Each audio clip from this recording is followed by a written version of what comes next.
મમતા બેનર્જીએ ચૂંટણી પંચ સામે સુપ્રીમ કોર્ટમાં નોંધાવ્યો ઉગ્ર વિરોધ, પક્ષપાતી વલણના કર્યા આક્ષેપ. પશ્ચિમ બંગાળના મુખ્યમંત્રી મમતા બેનર્જીએ ચૂંટણી પંચના અભિગમને અન્યાયી અને પક્ષપાતી ગણાવી દેશની સર્વોચ્ચ અદાલત સુપ્રીમ કોર્ટમાં આક્રમક વલણ અપનાવ્યું છે.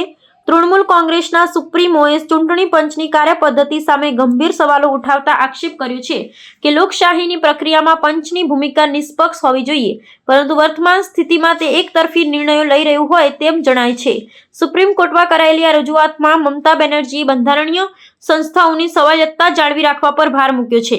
મુખ્યમંત્રીએ તેમની દલીલમાં જણાવ્યું હતું કે ચૂંટણી પંચ દ્વારા લેવામાં આવતા કેટલાક નિર્ણયોથી સત્તાધારી પક્ષને ફાયદો થઈ રહ્યો છે અને વિરોધ પક્ષને સમાન તક મળી રહી નથી. ખાસ કરી ચૂંટણી કાર્યક્રમોની જાહેરાત, અધિકારીઓની બદલી અને આચાર સંહિતાના અમલીકરણમાં પંચનો વ્યવહાર શંકાસ્પદ હોવાનો દાવો કરવામાં આવ્યો છે. મમતા બેનર્જીના આ ગર્જના સમાન કાયદાકીય કદમથી દેશના રાજકીય વાતાવરણમાં અને ખાસ કરીને આગામી ચૂંટણીઓના પરિપ્રેક્ષ્યમાં નવી ચર્ચાઓ છેડાઈ છે.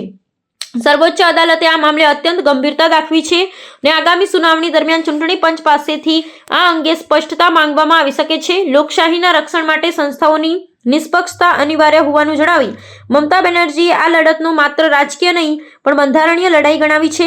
આ કેસના પરિણામો ભવિષ્યમાં ચૂંટણી પંચની સત્તાઓ અને જવાબદારીઓ પર દૂરોગામી અસર કરી શકે છે. Thank you very much, and my humble regards to Mr. Dwivedi and others, my opponent lawyers also. Sir, the problem is always our lawyers fight for the case and they're fighting from the beginning. We are also.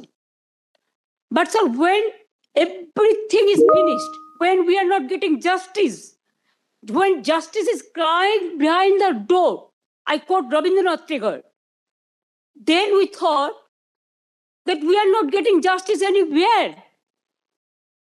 So many times I have written 6 letters to Election Commission, including all the details, but no reply, sir.